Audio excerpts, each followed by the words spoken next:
everyone. My name is Mr. Positive. If you found this video and you're like, what is it? Well, let me quickly explain. I do videos Monday through Sunday, anywhere from 10 minutes to 20 minutes long, and of some kind of religious content. Currently, we are reading through a book called New Morning Mercies, a daily gospel devotional, and the author's name, of course, is Paul David Tripp, as you can see on the screen here. That's my passion, and that's what I like to do, and some of you enjoy it, and some of you give a comment or two, and that really pleases me. So if you're new to this channel and you're wondering what it is, and you want to give it a try, take a listen and see what you think. In the meantime, let's get started. March 25th, 2021. We are often quick to anger and slow to love, but God is not like us. He's slow to anger and abounding in love. You know the scene. You've rushed to the grocery store to get a few critical items your family needs. Your plan is to get in and out as quickly as humanly possible. You sprint down the aisles and grab your stuff, then you run to the checkout lanes, only to discover that the self-serve lanes are closed for repair, and only one clerk is working. Just as you reach her lane, a woman pulls in front of you with a cart of 150 items. You can feel your chest tightening. It's not enough that she's slowly re-examining every item as she puts it onto the belt, but after emptying her cart, she pulls out 120 coupons that have to be cross-checked with the corresponding grocery items. You begin to get angry. Finally, her quest to save every last penny is over, but then she discovers that she has to pay. It's as if it's a fresh concept to her. Until this point, she has made no move towards her purse, which is about the size of a camping tent for 6. As she begins to pull makeup, cookies, and small children out of her purse, you bellow, "Come on, you kidding me?" As everyone at the front of the store turns to look at you and realize you said it louder than you had planned. Examine the moment with me. You are livid at this woman, but she didn't purposely delay you.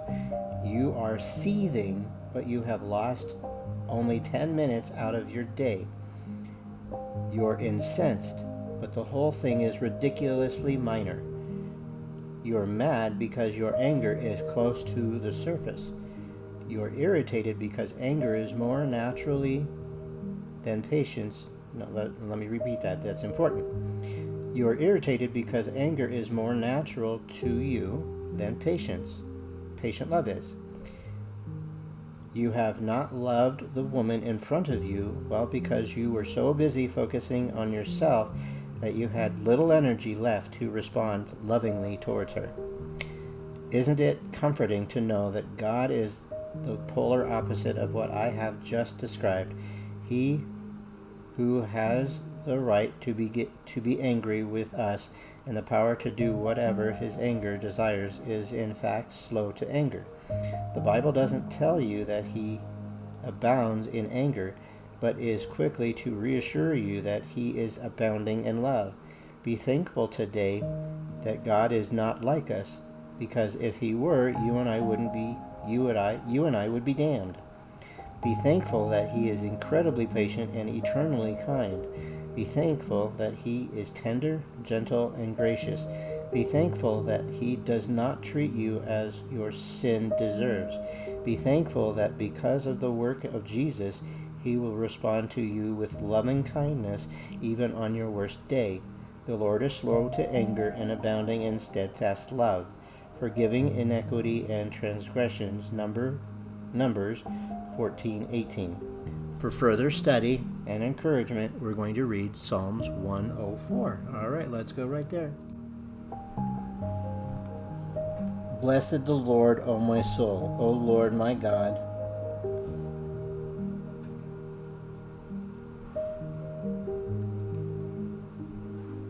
Blessed the Lord, O my soul, O Lord my God. You are very great, you are clothed with honor and majesty, who cover yourself with light as with a garment, who stretch out the heavens like a curtain. He lays the beams of his upper chambers in the waters, who make the clouds his chariot, who walks on the wings of the wind,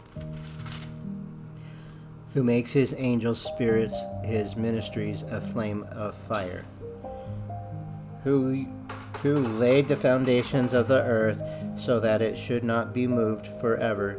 You covered it with a deep as with a garment. The waters stood above the mountains. As your rebuke they fled. At the voice of your thunder they hastened away. They went up over the mountains. They went down into the valleys to the place which you founded for them. You have set a boundary that they may not pass over, that they may not return to cover the earth. He sends the springs into the valleys. They flow among the hills. They give drink to every beast of the field. The wild donkeys quench their thirst. By them the birds of heaven have their home. They sing among the branches. He waters the hills with his upper chambers. The earth is satisfied with the fruit of your works. He causes the grass to grow for the cattle, and vegetation for the service of man, that he may bring forth food from the earth, and wine that makes glad the heart of man, oil to make his face shine, and bread which strengthens man's heart. The trees of the Lord are full of sap, the cedars of Lebanon which he planted, where the birds make their nests. The stork has her home in the fir trees. The high hills are for the wild goats. The cliffs are a refuge of the rock badgers.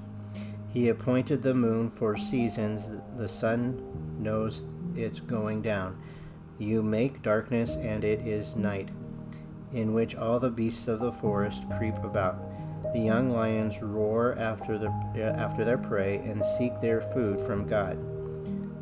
When the sun rises, they gather together and lie down in their dens. Man goes out to his work and to his labor until the evening. O Lord, how manifold are your works! In wisdom you have made them all. The earth is full of your possessions, this great and wide sea in which are innumerable teeming things, living things both small and great.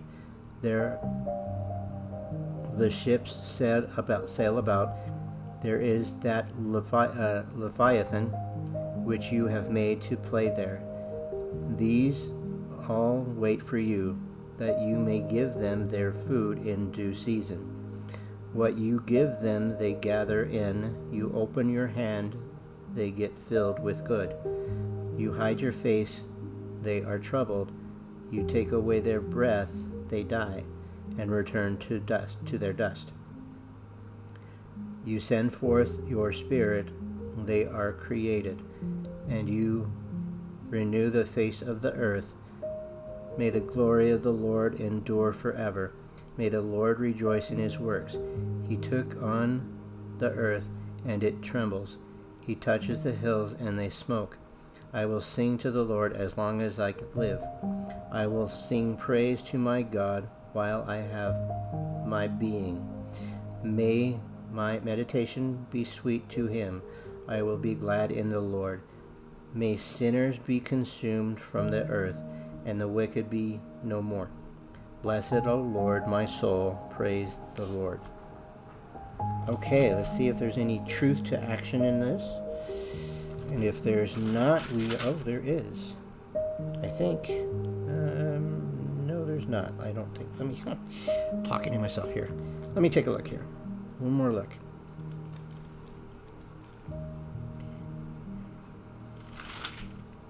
Nope. So we're going to read some notes from it, from this Bible. I love that it has truth to action and some notes also. So let's read quickly the notes on chapter 104.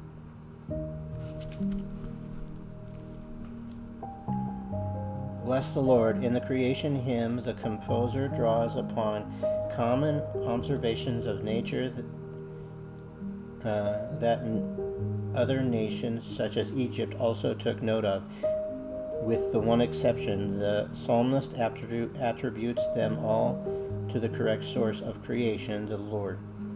See the Egyptians' poems hymn to Aten, 14th century BC, and John 1:3. Chapter 104, verse 3, perhaps a poetic description of the way the sky seems to rest upon the sea at the line of the horizon. Okay, that's cool. Book 104, verse 4. This is quoted in the Hebrews 1:7 to show that angels are created beings inferior to Jesus. 105, 5 through 9. 104, 5 through 9. The earth was originally covered with waters which receded to allow dry land to appear. Genesis 1:2. Book 104, 5. Moved, shaken, destabilized.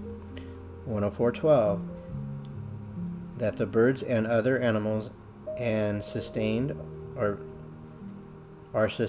by the intricate design of the Lord is re-emphasized in the New Testament, Matthew 6:26, to inspire our faith to look to God for our daily provisions. 104:15. Wine, olive oil, and bread, wheat, are the three main staples of Israel, and this list is repeated throughout the Old Testament.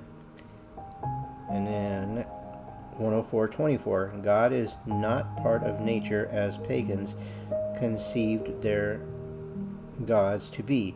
He is above the nature and separate from it, just as a worker is distinct from his works.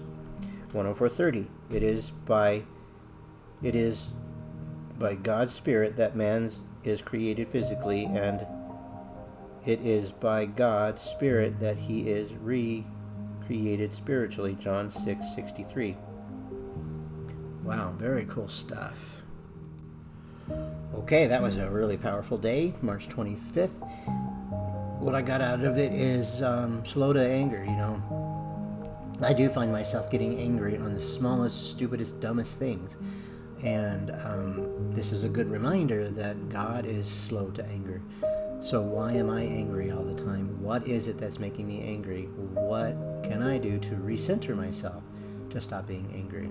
Well, that's what I think about what I have gotten out of this book. Now, as far as the YouTube world, we're all angry. The community that I found myself in, I could easily leave, but I can't all easily leave, if that makes sense. I have created a monster within myself. I have found friends in the YouTube world that I hang out in, and yes, of course it's digital, and yes, I can keep in touch with them, but it's much easier to be in the muck with them, to stay connected with them, and still believe that I can be a positive reinforcement to the people through the muck, so that way I can stay connected with those that I have grown fond of, and stay connected and hope that my positive vibe can show the world in my YouTube family that life can change if they want it to, even if it's not going to.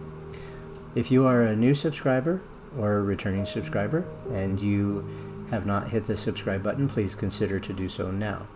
If you like what the video that you have read so far, please consider hitting the like button. If you would also like to have the notification sent to you, please consider hitting the notification bell. All three of those things, believe it or not, have the YouTube algorithm let me know that there is interest for this video. So please consider to do that, all the three of those things, and I will be able to branch out to a lot more people. Feel free to share this video with others too, if you'd like. At the end of every video, I always say that Jesus Christ died on the cross for my sins. I absolutely believe that 110%. And it had to be overwhelming love that Jesus Christ did it for me, for all of us, right? So because I know he did it, what kind of amount of love it needed to take, I can't be selfish and take some of that love and love each and every single one of you guys. God has instructed me to love everyone, and it's easy for me. That's the difference. God has instructed many people to love everyone, and it's not easy for everybody. For me, it is, because that ultimate gift that God did for me, how dare I not love each and every single one of you, regardless if we like each other, regardless if we don't like each other, regardless if you're in sin, regardless if you're not in sin, regardless if you're not with God. None of that matters to me. All of that is God's mess to deal with. God, I'm not God, so God will deal with that. What I'm instructed to do is love each and every single one of you guys, and that's what I'm going to do. I truly believe in my heart that I love each and every single one of you. And I really hope that you all have a beautiful, wonderful day. Bye now.